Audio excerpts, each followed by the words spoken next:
Okay, a very, very good afternoon to you. It is 4 p.m. in South Africa. It is 3 p.m. in Lagos, Nigeria, West Africa. All right, the subject of today's chat, which I've been thinking about due to some issues I've been reading about, is I'm terming it the Krotoa and District 6 deception. Now, I know it may not seem to be related, but trust me, it is very much so. And I'm sure many people know who Krotoa was. Krotoa, who is touted as being the the mother of the so-called colored nation. Where that comes from, Lord alone knows, but this is what we're going to debate and discuss today and resolve. That's the most important thing, and I think one cannot, in essence, discuss Krotoa without contextualizing the background to this. Just to briefly talk to you about Krotoa, it is claimed that she was born in 1642 in Cape Town, that she was supposedly, which I will speak to, a member of the Horing High Kwa, and an uncle to Achumayo, or Achumato was an uncle to her. Strange, because Achumato was the leader of the Horing High Kwa, and not the Horing High Kwa, which was the senior clan. But in any event, and then she moved and worked with Jan van Riebeeck, etc., etc., etc. So this is kind of the background of Krotoa. I won't go into the detail because I want to stop at Jan van Riebeeck. Now, this is very interesting, dealing with our friend Jan van Riebeeck. First of all, Jan van Riebeeck was a Dutchman who was a junior surgeon, believe it or not, and he sailed all over the show. He went to India, he went to Japan, and then he was in Vietnam. And while he was in Vietnam, this was 1645. Before that. It was earlier than that. In any event. And what happened was he was busy cheating the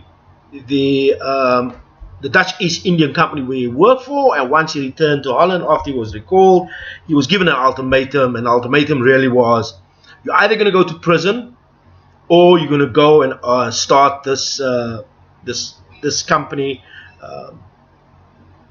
in Cape Town, known as the Cape of Good Hope at that time. And that's why in 1652, him and 3 ships, which you all learn in primary school, the Dromedaris, the Rege, and the Anagramadula, I'm not even interested, landed in Cape Town, and he started this camp amongst the Horing High Kwa. So we first have to, and then it's according to some of his access to some of his diaries, it is known that Krotoa appeared in his family, quote unquote, in his family, started working for him, under the premise that his wife, her mother died, and therefore was given to Jan van Riebeeck. So let's just first deal with Jan van Riebeeck and Krotoa and how they connect, the two of them. Firstly, Jan van Riebeeck. Belinda, how are you? Yeah, thanks. So, firstly, let's deal with Jan van Riebeeck. Jan van Riebeeck was a scalum. He was a charlatan and sent there. Now, if you look in South African history, they will tell us, Margoli, how are you, my brother? They will tell us that Maria van Riebeeck, Jan van Riebeeck's wife, joined him in South Africa.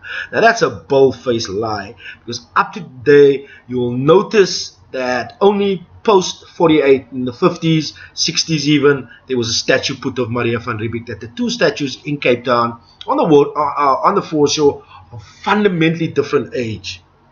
And you will notice they will always refer to, no problem, Keith, they will always refer to her as Maria de la Quellerie, because that was the only picture they could find of this woman who supposedly Jan van Riebeeck's wife, would have then carried the name of Jan van Riebeeck. But you see, this is the cool thing about history. The first thing you must understand, anything to do with colonial history is a fucking lie. It is a complete, utter, total lie. It's always revisionist. It always favors the colonialists, and it always lies about the indigenous. Now let's just deal with Jan van Riebeeck quickly. Jan van Riebeeck's wife never, ever, ever, ever came to South Africa. How do we know this? It's simple. Because in the 16th century, it was considered bad luck for women to travel on board boats. That's number one. Number two, 1652, there was no woman on that boat for the simple reason that the journey from Holland to South Africa was an incredibly long one. That's going from far north to far south. Incredibly long. And men died. Men, these are hardened sailors. Hardened sailors died of scurvy. And literally what they did was, they, apart from all the many glorious gifts like gonorrhea, syphilis, etc., all of these STDs that was created in Europe and gloriously dumped onto the indigenous all over the world. Come inside, darling. Come inside. Close the door for Dada. Thank you, my darling. Come sit here, my darling. Many of these glorious gifts, but on board the ships, the only real thing that could survive for long, because it was months at sea. So they literally had pigs. The pigs would eat their leftovers. The pigs would take a dump, and they would take a dump, and the pigs would eat the stuff of human beings, and then they would eat the pigs. It was crazy living on those boats. I mean, just off the top of my head, there was probably, listen to this, there was probably about 2 women that I've researched.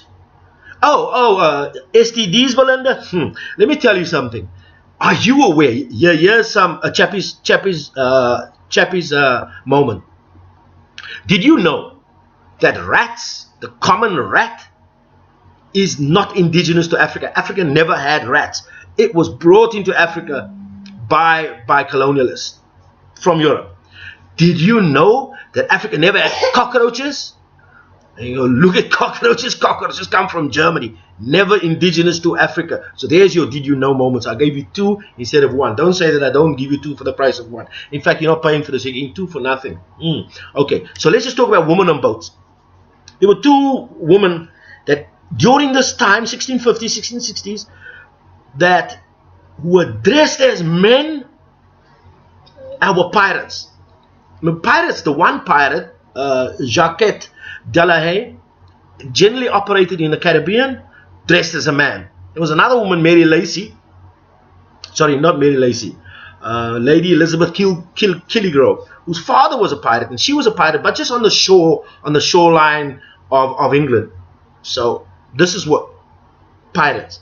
The first recorded time that women actually got into boats and went on long journeys was in late 1700s, when English women were sent to Australia as convicts.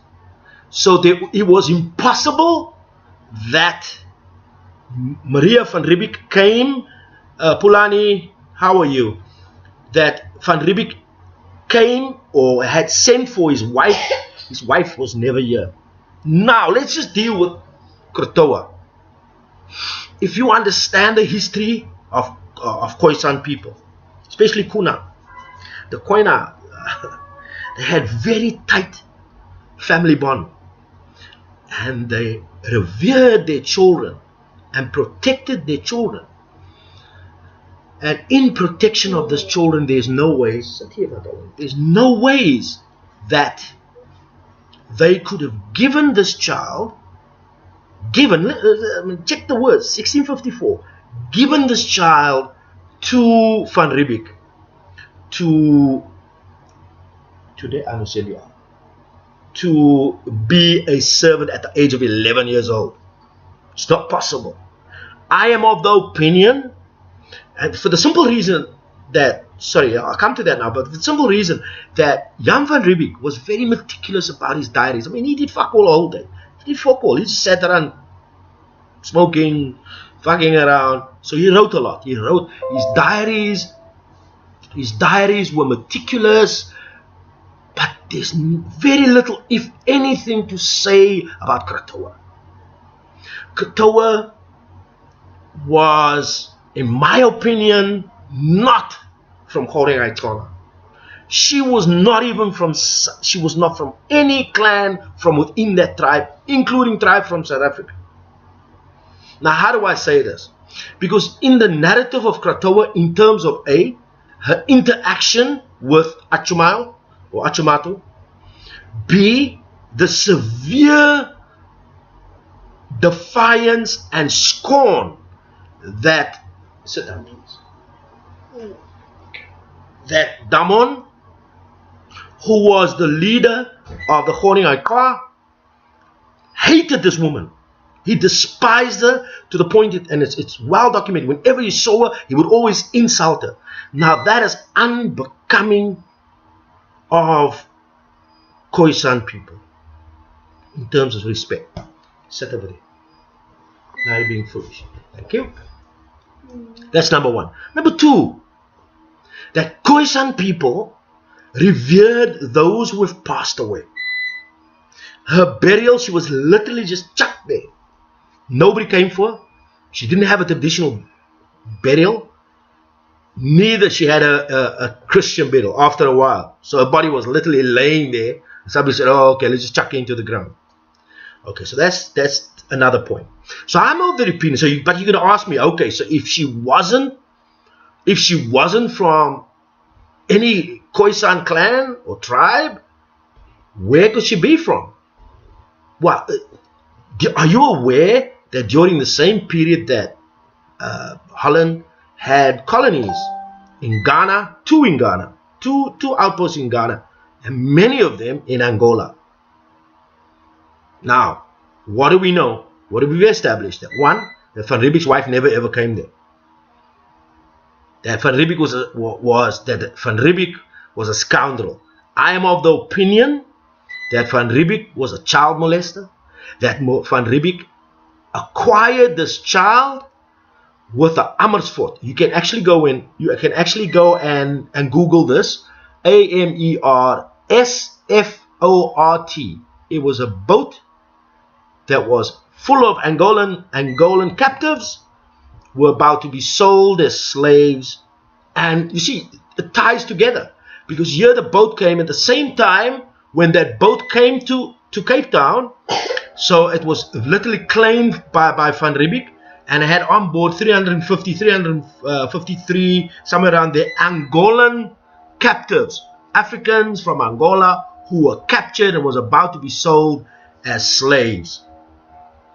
I am of the opinion, Shanaz, Assalamu alaikum, I'm of the opinion that Krotoa was Angolan, and she came on that boat. That is why you had this cold, disconnected relationship between both the Khoring and the Khoring both of these clans. Now, ask me, what is the deception? What is the deception? There is a deep deception in this. Because if you know, the odd thing about all of this is that you will notice that historians always write about Krotoa. They will never speak to you about Normal, who that was his Khoi name, his Khona name of, you may know him as Doman. They'll never talk to you. You'll never be written about Khori. Khori. And Khori was a leader also of the Khoring Aikwa. Achumayo, who was an incredible leader. Khori and Achumayo were, in fact, both of them were kidnapped and taken to Europe. Arthur, how are you doing? Were taken to Europe, and they could speak English and Dutch, both of them. They returned much later, but you never hear about these people. Now, to the deception, because I think this is more important. The deception here is that there's a far bigger game being played in the background. That as we know, and I've argued this scientifically and have proven this irrefutably, that anywhere between 70 to 80% of all so-called colored people, and repeat that, anywhere between 70 to 80% of the entire collective of so-called colored people are not mixed with white people at all. What white people would like us to know, and so-called historians, and I call them so-called historians, even from within our own community, would like us to believe that as so-called colored people were invented in 1653, a year after Van Riebeeck came to Cape Town. Now, how is it possible that we were supposedly invented so close? Because we know that Krotoa, married a guy from by the name of Meerhof, Peter van Meerhof, who I know he was probably a surgeon, and he came from, I think it was Belgium, somewhere around there. I'm open to correction.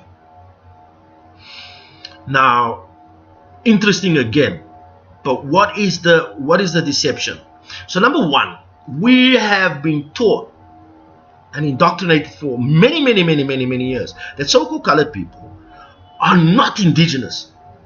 I've proven scientifically, genetically, and I've argued this in front of the American Journal of Genetics, and they refused to engage me, sending just an acknowledgement of my papers. Clive, how you doing, my brother? A long time. And proven that between 70 to 80% of all so-called colored people are completely unmixed in total. However, Krotoa, of which there's been plays written through the years in the 70s, there's been books written about it. Recently, a book by Trudy Bloom. Listen to this, this is classic. Krotoa, the woman from Robben Island.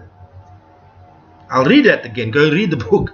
Trudy Bloom writes a book, Krotoa, the woman from Robben Island. Not the woman from Cape Town or the woman from the Krotoa. No, the woman from Robben Island. Kind of feeds into what I've been saying. So Krotoa, in fact, was never the mother of so-called colored people. In fact, Krotoa is the mother of all Afrikaner people. That's who she is. Chanel, hello. So Krotoa was never the mother of so-called colored people. Krotoa, I repeat again, was not even Khoisan. Krotoa, in all probability, was from Angola, and Krotoa and Van Meerhof were the first Afrikaner family in South African history. How do you like that? That is why Afrikaner. Now think about this. If Krotoa was so important to us, why do we know everybody else except her? More importantly, that Krotoa was just a new issue. Yes, we know a couple of so-called Khoisan or Khoisan activists who were pretty pissed off when there was a seat in St. George's Mall was named after Krotoa, and they went to break the thing, and they've been in court back and forth for God knows what, why they broke the chair, and they said, you're disrespecting our ancestor. Krotoa was not our ancestor. She was not our genetic ancestor. The only ancestor is that she's from the African collective.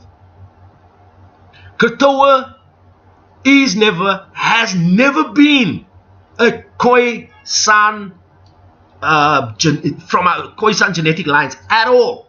It's impossible.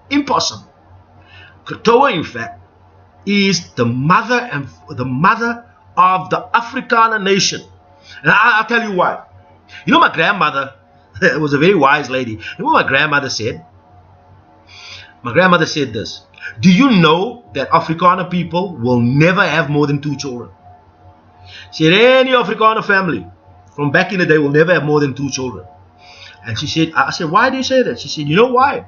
Because they scared, and this is her words, a darkie will jump out. I quote her words. They scared if having more than 2 children, then a black kid will jump out. Now, Nico Carstens, who just died recently. You know Nico Carstens? I'm sure those people a bit my age would know. The guy who played that little thing, what do you call accordion like this? Clive, I think you know Nico Carstens. He just died last week, I think it was. Now, if you ever saw Nico Carstens on SABC, did you see his son with an afro? What thief a bay? And Nico Carstens' wife is white as you like. But Nico Carstens had a haughty child. I mean, like with an afro and everything. But here's the kicker. There's always a kicker. Does anybody remember Treenicht, who was the leader of the Conservative Party? You know, you never ever saw pictures, or on TV, you never saw pictures of Treenicht, his children. But when Treenicht died and he had a national, what do you call it, a public funeral, and there was Treenicht's Lighty. Treenicht's Lighty was a mixed as you like it, because Treenicht had 5 kids. So one of Treenicht's kids turned out to be black. When I say black, I'm not talking about like us. Black, baby. And there you go. So that proves that who are the Afrikaners? They're from Dutch and Afrikaners are mixed generally, but you know, Afrikaner can't say I'm from Holland only or I'm from Germany only. There are Afrikaners from Germany, from Holland, from France, 1820 settlers, and from England, of course. So there's a whole mixed bag of them, really. Genetically speaking, I'm going to say again, the only time white woman, a European woman, really came to South Africa was in the very late 1700s. So all of those imported dudes from 1652 all the way through to the late 1700s, which is 150 years, were interbreeding with local people, whether they be forceful or otherwise. And generally, 99.9999% of the time, it was considered as enslavement of Khoi women after the men were murdered. But I mean, that's common history. That's common history. We all know that. So the deception is, it's very interesting on why they want to create this deception. If you're looking at my Facebook page right now, and you see, if you just look, there's a picture beneath it. It's a Google Earth picture of Cape Town. Now, if you look at that picture in Cape Town, you will see Grant. Very good afternoon to you. So it's Sibonile, welcome, and Philip, hello. And if you look at that picture, you will see why it's important for so-called colored people to not know our true genesis, who we are genetically. Number 2, to know our history, and they've cheated us in terms of our history, pushing Krotoa. So even as a fallback, Grant, how are you doing? Even as a fallback position, they will still claim, but you know what? We also Khoisan. This is the fallback position, and I'm telling you now. Put this in bold. You will see that Afrikaners will turn around and say, "Wel, ons is ook gemeng met julle." And this is going to be the fallback position, because if you look at that map underneath there, of 40,000 square kilometers just in the Western Cape, from Pietersburg or in the west, all the way to the southeast, past Muscle Bay into what's this place just after Muscle Bay? Not Muscle Bay, George. Neisner, just after Neisner, Plettenberg Bay, in the southeastern Cape. 40,000 kilometers, 33 to 35,000 square kilometers of that is arable land owned entirely by white people. And if you look at who and what is contained, what natural resources coming, so this is what you got. All of the whatever's been farmed in that region. That's number 1. Number 2, the best fishing licenses is coming from that area. But you see, there's the other kick, and I'm going to come now to why District 6 plays a critical role. Now you got to understand, if you know anything about magicians, and magicians, especially card trick magicians, what magicians do is they know that the hand is faster than the eye. Oh no, she's got Philip. Yeah, but that's not correct. That's not true. That's not true at all.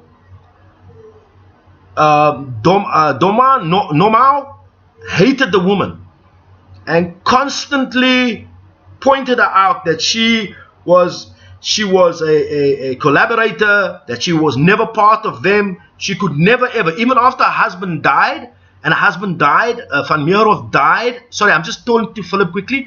Van Meerhof died on a slaving, he went into West Africa on a slaving mission and was killed.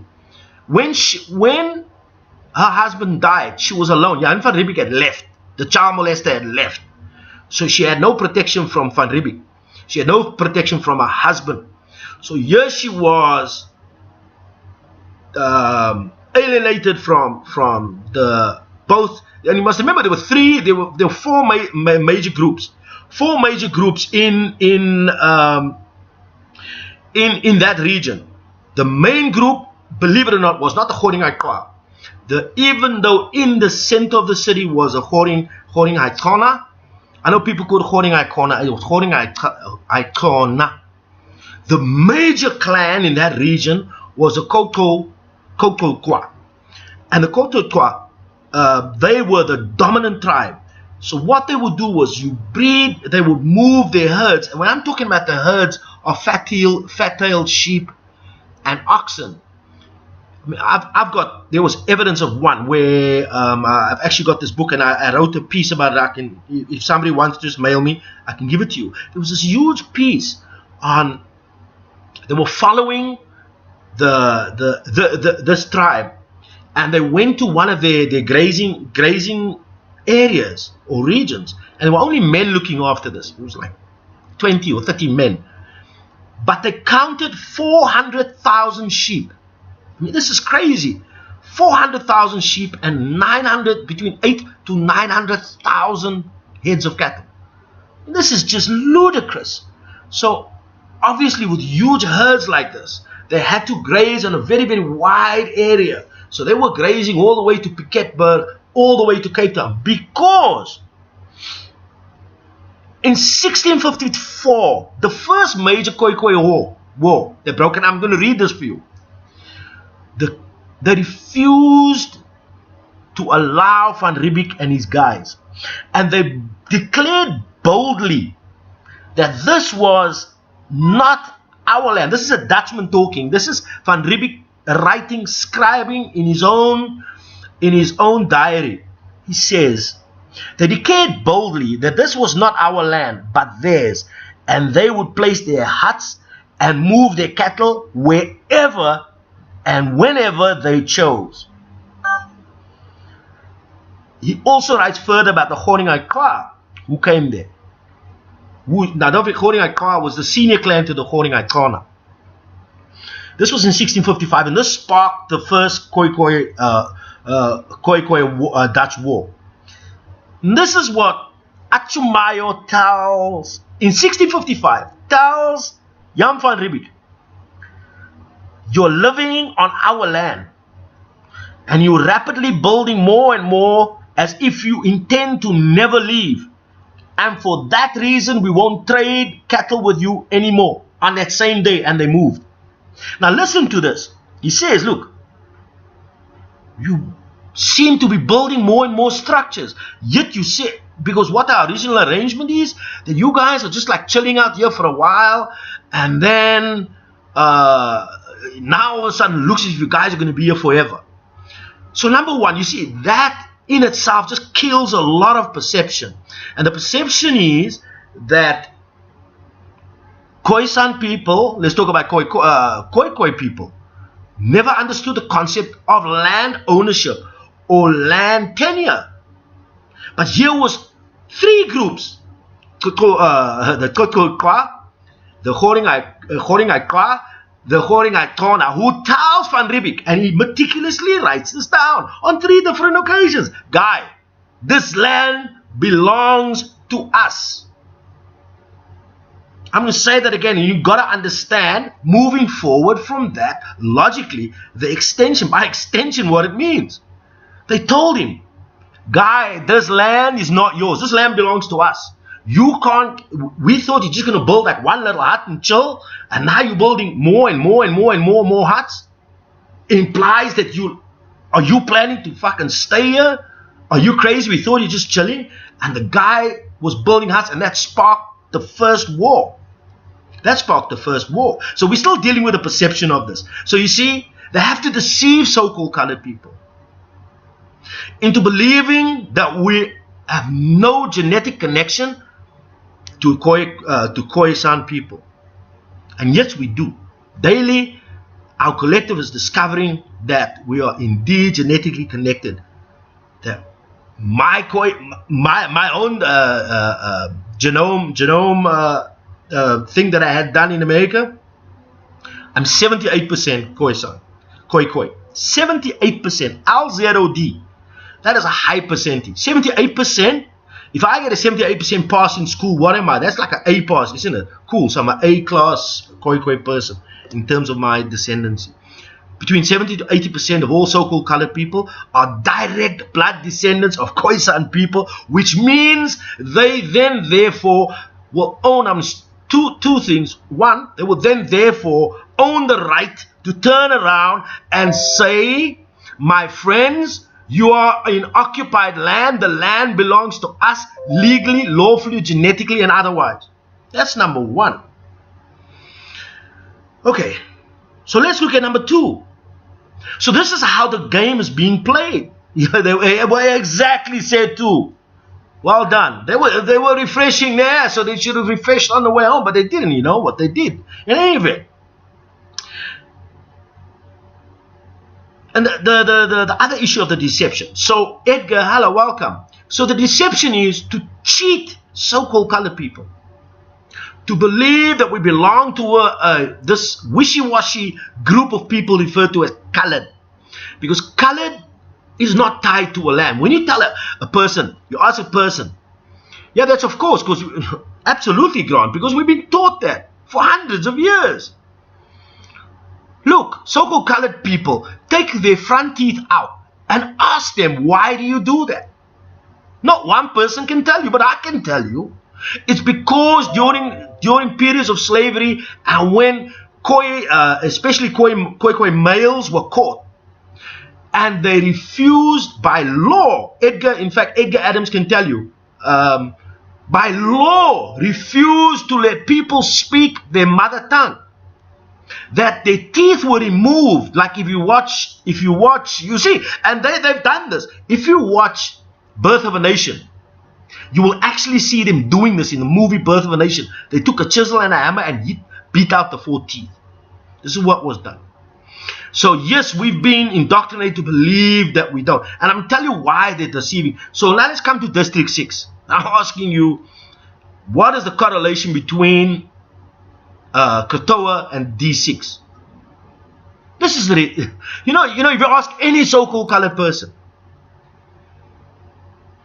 so-called colored people have an emotional connection to District 6, as if we appeared in District 6. That District 6 was the cauldron of our creation.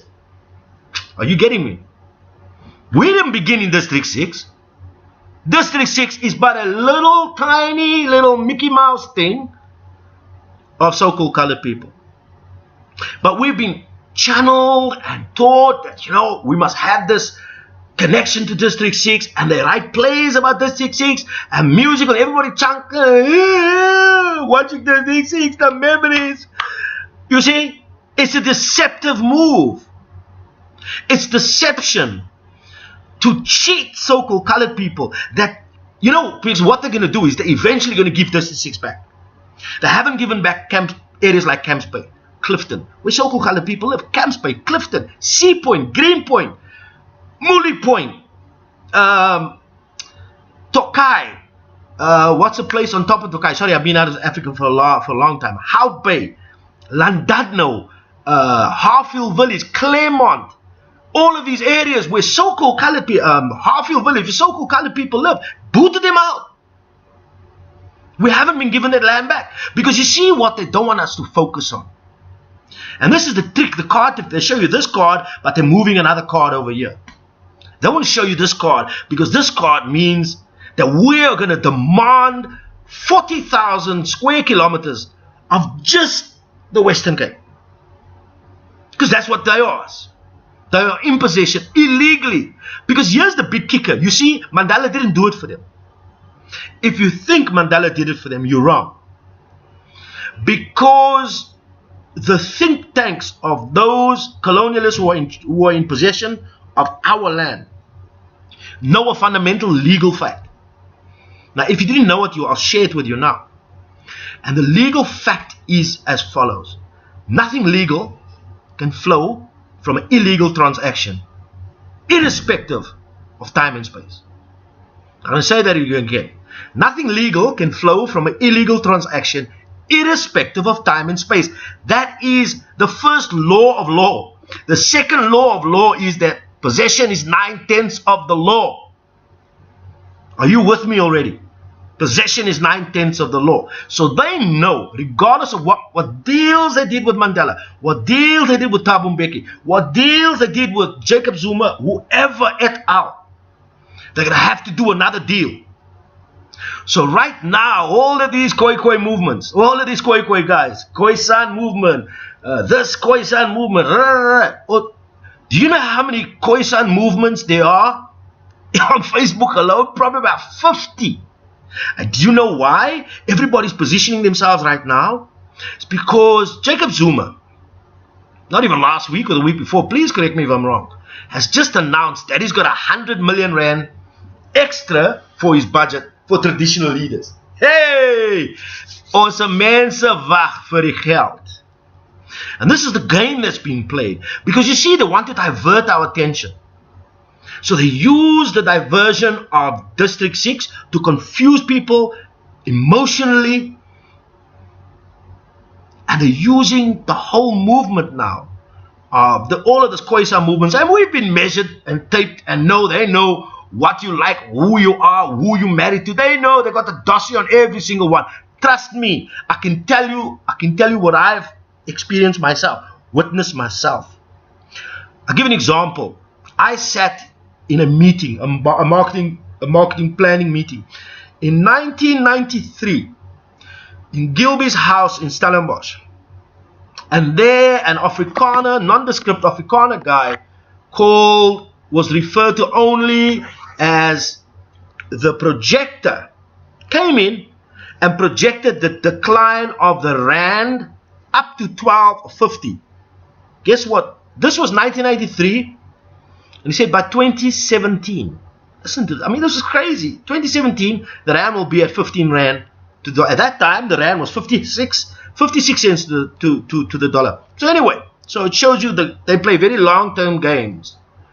Because the key, so that 100 million now is going to go to keep all of these hotties quiet. All of these groups.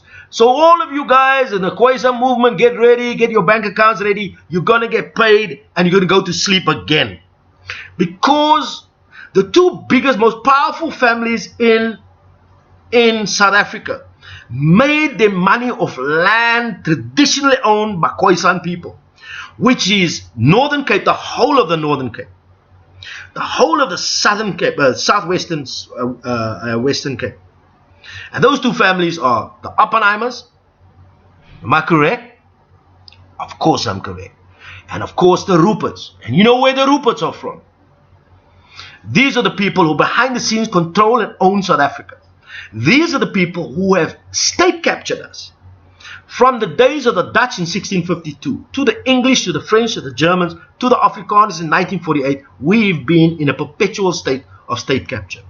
And the games are constantly being played. The deception of Krotoa, that is the mother of the so-called colored nation. She is nothing related to us. That's number one. The deception that so-called colored people are just wishy-washy. We just float around. Look, we don't have a name that's connected to anything. We're just there. We always tell you, julle het fokol, julle net die goed, die kak wat in jou mag sit. This is what Afrikaners think about so-called colored people. We've been deceived, and now the next level of deceit, is going to be to buy out every single one of these Khoisan guys that's talking, that's complaining about, oh, we want our land back, And the funny thing is, think about any Khoisan movement. What do? They go and fight over a bench. Over a fucking bench. Did they go and fight, say we demand that Jan van Riebeeck's statue be removed? Did they ever go to Table Mountain and say, we demand that this was a place of reverence of all Khoi clans? That this mountain will be renamed, that Cape Town will be renamed to its traditional names? No, you see, they're also playing games. So we don't know who the spies are in there. Like in the days of the ANC, there was tons of spies, high-level spies. There were tons of spies in the PAC, very high-level spies. One of them amongst them is now the mayor of Cape Town. Who are the spies within the Khoisan movement? Who are those people? Because they're getting ready now to sell us out again. Therefore, we have to understand as individuals, because this is going to be ultimately a fight of individuals. We can never, black nation in South Africa can never come together. We don't have it in here to come together. I'm telling you. You know why? They can just throw us a chief shirt or a pirate shirt or a Xhosa shirt or a Mopedi shirt, and we start dividing ourselves again. Instead of saying that we need to come together as one black homogeneous group, connected by blood, so we split each other up and saying you Nguni and you Khoi and you this crap and you that crap and you this nonsense. That is why they've played us. They are 5 moves ahead. They know exactly 5 moves ahead. They know the people they need to talk to, they know people need to sell out, etc., etc., etc. So this is the greatest deception. So I ask all of you just to do me one favor. But do it for yourself more than anything else. Number one, Krotoa must be scrapped from our history. She has nothing. She was an imposter. She was a collaborator. And she was not even from our blood. She must be dismissed with a contempt that she richly deserved by our people at that time. So they were correct in the way they dealt with her. That's number one. Number two, we must stop being deceived by District 6 as the cauldron of our emergence as human beings. We, as so-called colored people, and our Nguni brothers and sisters were born from the same mother at the same time, hundreds of thousands of years ago, and were domiciled in South Africa. It is land which is owned by us then, now and forever. It will be something that belongs to us in every which way possible. So I ask you to be vigilant about the deception, because there's loads of deception. I mean, we all know that. So in conclusion, I want to thank you for listening to my rambling. I know it's been a long while. Geez, 45 minutes. I apologize if I ramble and seem to be going all over the show, but I try to tie it together. I thank so many of you who've come to listen, and I hope that many of you have asked questions, and I'm more than happy to answer them. So I want to thank you once again, and have a fantastic and illuminated day. Peace.